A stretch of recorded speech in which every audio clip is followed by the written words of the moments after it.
மௌனம் பேசும் வீடு இது, மறைந்த ரகசிய மூச்செடுக்கும்.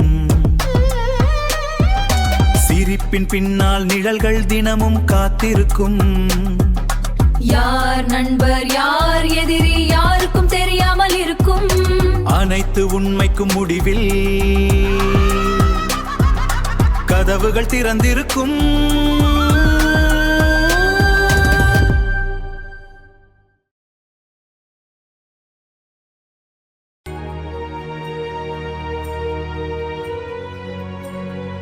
எல்லாரும் முன்னாடி என்னோட மானமே போயிடுச்சு.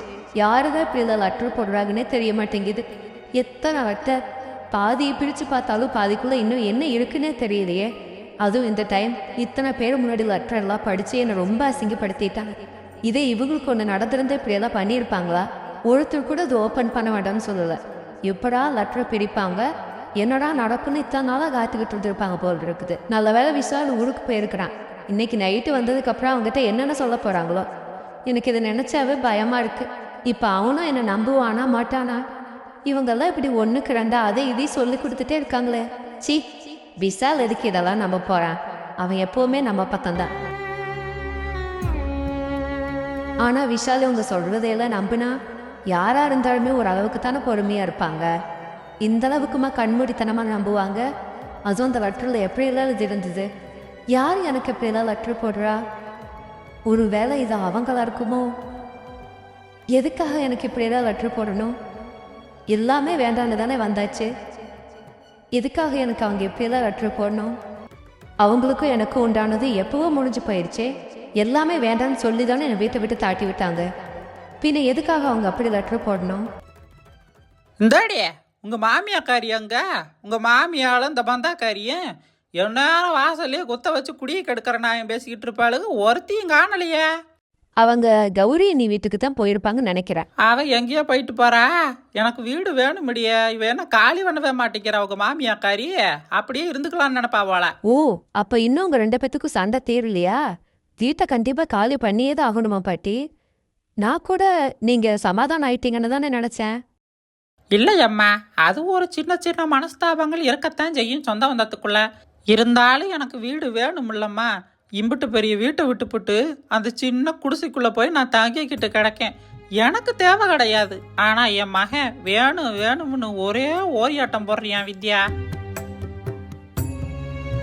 எனக்கு தெரிஞ்சு அதை பத்தி இங்க எந்த பேச்சுவார்த்தையுமே நடக்கல பாட்டி. நடக்காதுமா, கிளவிதானே ஏமாத்தி போடலான்னு உங்க மாமியாக்காரி நினைச்சுக்கிட்டு இருக்கா. நான் நினைச்சேன் உங்க மாமியா மேல ஒரே கேஸு தான். போனா போகுது, நம்ம வீட்டுக்குள்ள இருந்துட்டு போகணும்னு நினைச்சா யாரு கேட்டாலும் ஏன் வீடுன்னு சொல்லிக்கிட்டு திரியறாம்மா. அன்னைக்கு வளகாப்புல என்னை எம்புட்டு அசிங்கமா பேசிப்புட்டா தெரியுமா? அதனாலதான் சொன்னேன், தட்டுமுட்டு சாமானத்தை எல்லாம் எடுத்துக்கிட்டு வீட்டை விட்டு வெளியே போடின்னு. சரி அம்மா, அப்படியே நான் விட்டாலும் இந்த வீட்டுல தொலைசாலுக்கு தானே பங்கு இருக்கு. இந்த நியாயத்தை நீயே சொல்லு வித்யா. எனக்கு இந்த இடம் வீடு இத பத்தி என்னடியாச்சு? என்ன ஏதோ மறந்துக்கிறத குடிச்சுப்புட்டியா? நேற்று ஏதோ உங்க வீட்டுல சண்டைன்னு வேற சொன்னாங்க. என்னடியாச்சு? அதெல்லாம் இல்லை பாட்டி. என்னன்னு தெரியல, நிக்கவே முடியல, தலை பயங்கரமா சுத்துது பாட்டி. என்னன்னு தெரியலையே. இருக்காதா பின்ன? 1000 சண்டை இருந்தாலும் சோறு தண்ணி உங்கன்னு என்ன பாரு, அரைக்குண்டா சோட்டத்து படியாத்தே. என்னடி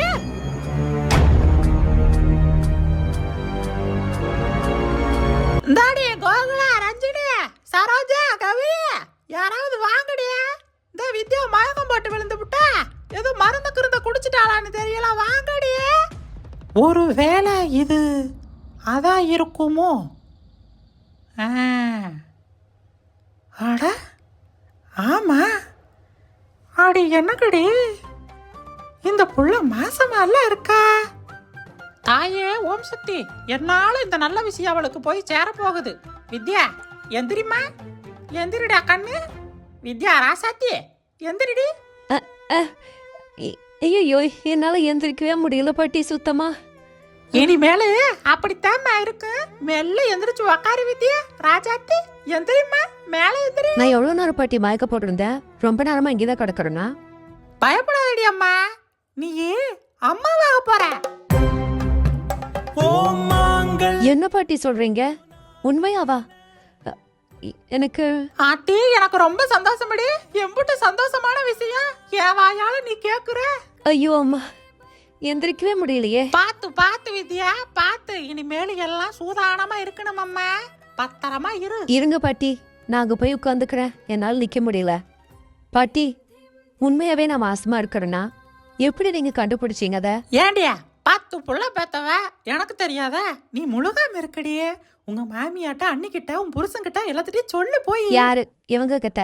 இருக்கிற பிரச்சனையில இதெல்லாம் அவங்க கண்டுக்குவாங்களா மாட்டாங்களான்னு கூட தெரியல பாட்டி. இந்தாடி, சும்மா இரு. குழந்தை விஷயத்துல உங்க மாமியா எப்படின்னு எனக்கு தெரியும். அதெல்லாம் உன்ன நல்லா. ஐயோ இல்ல ருக்கா பாட்டி, அவங்க லெட்டர் எடுத்து நேத்து எல்லாரும் மட்டும் படிச்சுட்டாங்க. அதனால இப்ப நான் என்ன சொன்னாலும் உங்களுக்கு அது கேவலம் மாதிரி தெரியும். இதெல்லாம் உங்களுக்கு ஒரு பெரிய விஷயமாவே இருக்காது. அப்படி சொல்லாத வித்யா. வாங்கடி, நான் என்ன கூப்பிட்டா நீங்க எப்ப வர்றீங்க? அவங்க கிட்ட எதுவும் சொல்ல வேண்டாம் ருக்கா பாட்டி, எதுவும் சொல்லாதீங்க நீங்க. என்ன பாட்டியாச்சு? ஒரே சப்தமா இருந்தது. என்னாச்சு? இது ரூமுக்குள்ள இருந்து சரியான சத்தம். என்னாச்சு? ருக்கா பாட்டி, நீங்க தானே சவுண்ட் போட்டீங்க. என்னாச்சு? ஏதாச்சும் பிரச்சனை ஆயிடுச்சா? ஒரு சந்தோஷமான விஷயம். என்ன ருக்கா பாட்டி, சீக்கிரம் சொல்லு. இந்த வீட்டுல இன்னொரு ஆளு அதிகமாக போகுது. என்ன ருக்கா, வெளிய இருக்க ரூமுக்கு குடி வர போறியா நீயே? அடி கூறு கட்ட சிரிக்கீங்களா? இத கூட வாடி புரிஞ்சுக்க முடியல. நீங்க எல்லாம் ஒரு பொம்பளை இன்னும் ஊருக்குள்ள சொல்லிக்காதீங்கடி. ஏ ருக்கா, சும்மா இழுத்துட்டு கிடக்காத. எனக்கு வேற அங்க வேலை கிடக்கு. என்னன்னு சீக்கிரம் சொல்லு. அடி சிரிக்கீங்களா? வீட்டுல ஒரு ஆள் அதிகமாக போகுதுங்கிற ஏதாத பேசிக்கிட்டு இருக்கீங்க. என்ன ருக்கா உளர்ற? என்ன அதிகமாக போகுது? யார் அதிகமாக போறா? ஒரு சின்ன குழந்தை பிறக்க போகுதுடி இந்த வீட்டுல. ஐயோ ருக்கா பாட்டி, அநியாயத்துக்கு இழுவையை போட்டுட்டு இருக்காதீங்க. என்னன்னு கொஞ்சம் சொல்லுங்க பாட்டி, ஒண்ணுமே புரிய மாட்டேங்குது. அடி வித்யா உண்டா இருக்காடி. இப்பதான் நான் கண்டுபிடிச்சேன். ஏல அடி அத்தாடி, இதவா இவ்வளவு நேரமா சொன்னீங்க? ஃபர்ஸ்டே சொல்ல வேண்டியது தானே. இருந்தாலும் ஆமா, எம்பிட்டு ஆமா, சந்தோஷமான ஐயோ. விஷயத்தை சொல்லிருக்க நீ. ஏல நீயும் சொல்ல மாட்டியா? கிளவி எம்பிட்டு நேரம் இழுத்துக்கிட்டு கிடக்கு. ஹே, கங்க்ராச்சுலேஷன்ஸ் லீ. என்னடி எங்க கிட்ட கூட சொல்லாம நீ மறைச்சிட்ட பாத்தியா? கில்லாடிடி நீ. ஏல ருக்காவே இப்பதான் கண்டுபிடிச்சிருக்கும் போலல. தெரிஞ்சிருந்தா வித்யா நம்ம கிட்ட சொல்லாம இருந்திருப்பாளா? வித்யா எவ்வளவு பெரிய லவ் மேட்டரவே மறைச்சவ. நம்ம கிட்ட எல்லாம் எங்கடி பேதெல்லாம் ஏல சொல்ல. சும்மா இரு. எந்த டைம்ல என்ன பேசிக்கிட்டு இருக்க? உனக்கு கொஞ்சம் கூட விவஸ்தையே என்ன சும்மா கிடையாது. இருக்கணும்? உண்மையை தானே சொன்னேன் நானே. பெரிய ஓவரா சப்போர்ட் பண்ணிக்கிட்டு இருக்க அவளுக்கு. சரி, தேவையில்லாத பேச்ச பேசாதல. எது தேவையில்லாத விஷயம்? விஷயம் தேவையில்லாத விஷயம் எனக்கு. ஆமால, இப்படி எல்லாம் பேசினா உனக்கு எனக்கும் சண்டை வந்துரும். இத பத்தி நீ பேசவே பேசாத. சொல்லிட்டு அப்படியே பொத்துக்கிட்டு வந்துருமே உங்களுக்கு தான். ஏல வித்யா, எம்பிட்டு பெரிய சந்தோஷமான விஷயம் நடந்திருக்கு. நாங்க இருக்க சந்தோஷத்துக்கு கூட நீ இல்லையல. என்னல ஆச்சு? மனசு ஏதோ கஷ்டமா இருக்கால? சொல்லுல வித்யா. வீட்டுக்குள்ள இருக்கவங்கள என்னை இவ்வளவு கேவலமா பேசும்போது நான் எப்படி சந்தோஷமா இருப்பேன் சொல்லு பாக்கலாம். ரொம்ப கஷ்டமா இருக்கு. ஞான் எந்த அடி வரணும் நின்ன? வித்யா, அத பத்தி எல்லாம் கவலைப்படாதல. எந்திரி, போய் எல்லாத்திட்டையும் சொல்லுவோம். இப்ப இந்த விஷயத்த பத்தி சொன்னா யாரும் கண்டுக்க கூட மாட்டாங்க. ஏன் இதுக்கு சந்தோஷம் கூட பட மாட்டாங்க.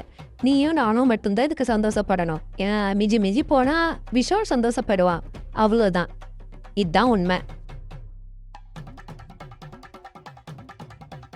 ஏன்னா வித்யா பண்ணி வச்சிருக்க வேலையெல்லாம் அந்த மாதிரியான வேலை. இதுக்கெல்லாம் யாரும் சந்தோஷப்படுவாங்களான்னு கூட தெரியல. என்ன கேட்டா சந்தோஷமே படமாட்டாங்க. வித்யா, நீ இதை யார்கிட்டயும் சொல்ல வேண்டாம். அவங்களா பார்த்து கண்டுபிடிச்சுக்கிட்டு. என்னல மனசாட்சி ப்ளீஸ் தயவு செஞ்சு நீ சும்மாரு. இந்த மாதிரி விஷயத்துக்கெல்லாம் என்ன சப்போர்ட்டுக்கு இழுக்காத. எனக்கு இதெல்லாம் சுத்தமா பிடிக்காது. நான் என் ஃப்ரெண்டுங்கிறதுக்காக ஏதோ சின்ன சின்ன விஷயத்த அனுசரிச்சு போலாம். இவ்ளோ பெரிய 420 வேலையெல்லாம் என்னால முடியாதுடா சாமி. போல முதல்ல நீ வெளிய ஓவரா பேசிக்கிட்டு. அனைத்து உண்மைக்கும் முடிவில் கதவுகள் திறந்திருக்கும்.